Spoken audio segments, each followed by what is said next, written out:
வாரத்தில் 7 நாளும் பரபரப்பாக இருக்கிற கடை வீதி தான் இது. இந்த தெருவில் பிரபலமாக இருக்கிறது மொத்தம் ரெண்டே ரெண்டு கடை தான். ஒன்று அலுமினிய பாத்திர கடை, இன்னொன்று தங்க கடை.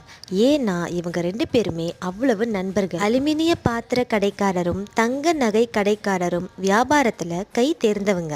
ஒரு நாள் பாத்திர வியாபாரிக்கு ஒரு அவசர தேவையா ஒரு பெரிய தொகை தேவைப்பட்டுச்சு. அவரு நிறைய பேர்கிட்ட கேட்டும் அவருக்கு யார்கிட்டயுமே பணம் கிடைக்கல. கடைசியா அவருடைய நண்பரான நகை கடைக்காரர்கிட்டயே போய் கேட்டாரு. அவரு இன்னொரு தேவைக்காக வச்சிருந்த அந்த பெரிய தொகையை எடுத்து அந்த பாத்திர வியாபாரி கிட்ட கொடுத்தாரு. கொடுக்கும் பொழுதே இந்த கால அவகாசத்துக்குள்ள அதை திருப்பி கொடுத்துரு, எனக்கு இன்னொரு தேவை இருக்குன்னு சொல்லி தான் கொடுத்தாரு.